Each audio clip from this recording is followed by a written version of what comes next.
Switchlock Double D League Week 10 preview, straight from your league commissioner.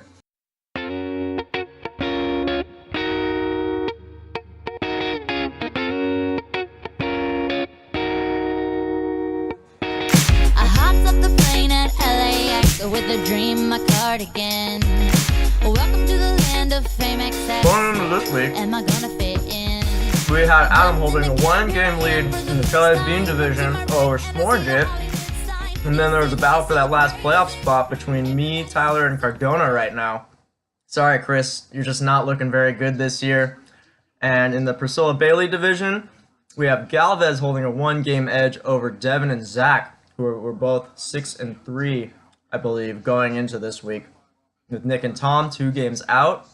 And Carter, I'm sorry, man, but you pretty much have a 0% chance of making the playoffs at this point, but gotta keep fighting. Don't get last place like Devin did last year. And so, yeah, let's just roll right into the matchups we got for this week. Let's start with Nick and Adam. And, you know, I found some highlights from each of these fantasy matchups for you guys, and you might be wondering, hey, Sean, how do you get highlights from a fantasy football game? That doesn't even make sense. Well, you just gotta wait and see.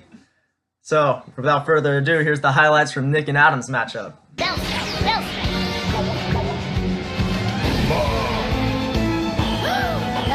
Okay, Muck, time for a body slam attack.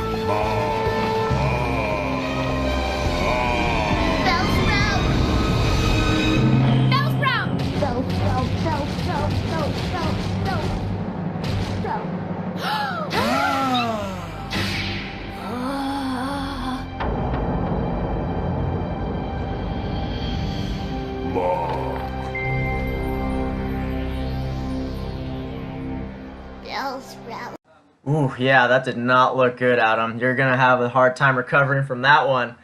But yeah, I mean, Nick beat him 111-77, despite a monster game from Mark Ingram on Adam's side. Didn't get much help elsewhere. Adam's got the 2 hottest rookie running backs out of the gate, but Nick, I mean, with Alvin Kamara, he might have even found the better diamond in the rough. And you got Juju Smith-Schuster there now. Great name, great play from him. And yeah, maybe David Johnson even comes back for Nick, and who knows what he can do. But that was a really important win for him, keeping him in playoff contention. Moving on, we got Tom versus Swarringit, and here's the highlights from that one. Me, I am a god, you dull creature, and I will not be bullied by that.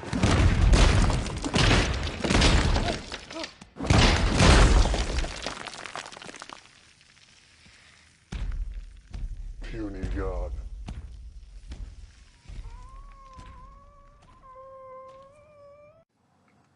Ooh, yeah, so quite a beating laid down by Tom that week. 95.1 to 62.9. You know, Sworn, I guess you used all your good fortune running like an idiot. But no, for real, good job making it to nationals. We know where the real victories are. But yeah, I mean, I feel that Tyrod Taylor play. I played him in ASL, awful. And Tom stays in the running for playoff contention as well, so him and Nick move up to 5-5. And Sworn comes a little bit back down to me and Cardona's level, but hey, he's still looking pretty comfy, so not much to worry about there. And now we got the Battle of the Davids. Galvez versus Cardona. Let's see how that one went. Oh my god, he's stealing all the burgers! Why, you little... I touch you! Go!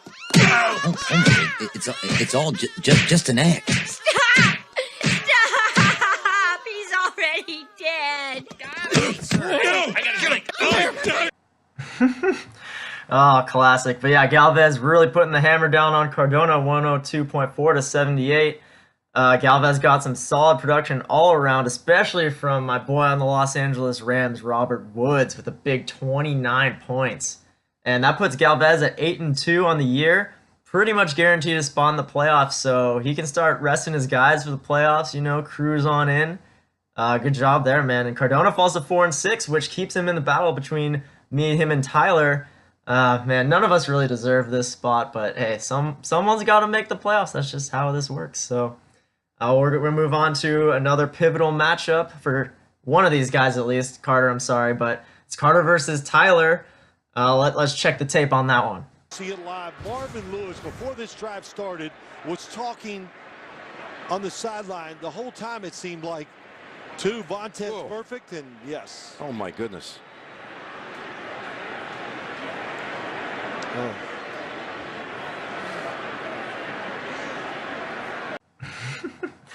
I never get tired of looking at that one. Sorry, not sorry, Tyler, but you put up a good fight. Carter got you 118.8 to 104.3, but that was just an unlucky matchup for you. So now you're 3-7, Carter's 3-7. Unfortunately, Carter's just fighting for pride while Tyler's still kind of in playoff contention. Despite that 1-2 punch of Brown and Le'Veon, Tyler's on a 4-game losing streak now, so things are not looking good in Tylertown up in Walnut Creek. But yeah, Carter, man, I thought this would be another good year for you, but I don't know. This is why we play the game, I guess. But yeah, we'll move on to the marquee matchup of this week, the closest one, nail biter, me versus Devin. I don't recognize that name. I'm gonna have to check into that. I'm pretty sure we only have 11 people in this league according to the group me, but I'll look into that. But anyway, this matchup was really close against whoever I played. Let's check the tape on that.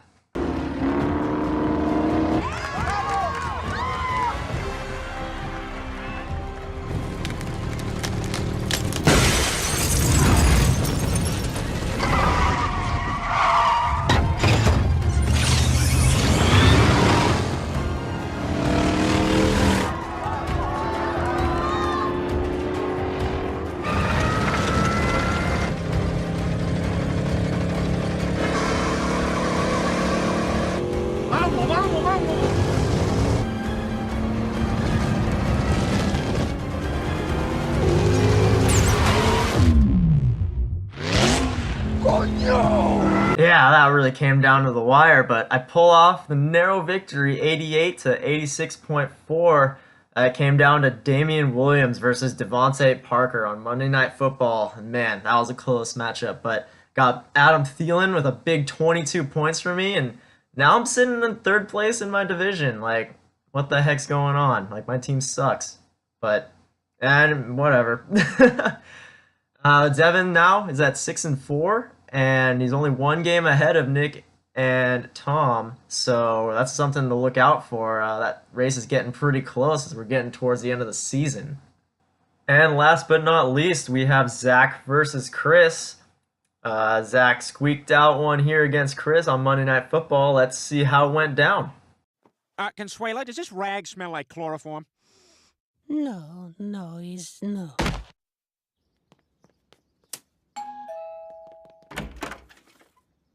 I need more lemon pledge. Okay. An 82.7 to 64.8 victory for Zach, all thanks to Bunches of Funches on Monday night, just going off. And that puts Zach at 7-3 on the year, 1 step closer to securing that delicious, nutritious playoff spot that we all want. And Chris, keep going down. Now you're at 2-8, but you can actually still make it. You're only 2 games behind me, so if you won out and I lost and David lost and probably Tyler lost too, you could still somehow make it, I think. I'm pretty sure that adds up, so keep fighting, man. Keep fighting. And then looking ahead to next week, we have me versus Tom, the Commissioner, versus the Sith Lord, good versus evil. Big playoff implications on both sides. I'm heavily favored right now, but we'll see. That's never helped me before. Galvez versus Tyler. Galvez is just kind of going to try to play some spoiler right now, already having pretty much clinched his playoff spot. And Tyler desperately needs a victory to stay in the hunt. Carter versus Chris, a.k.a. the highest chance of being a matchup for the Sacco this year. So we'll get a preview of that. And then Sworn versus Zach, 2 teams looking like they're going to make the playoffs this year. Could seal it with some victories this week. Adam versus Devin is an important matchup for Devin. He has to right the ship if he wants to keep his playoff spot. And Cardona versus Nick, similar to me and Tom's matchup, huge playoff implications for both teams. So who wants it more? We'll find out next time. This is your Commissioner signing off.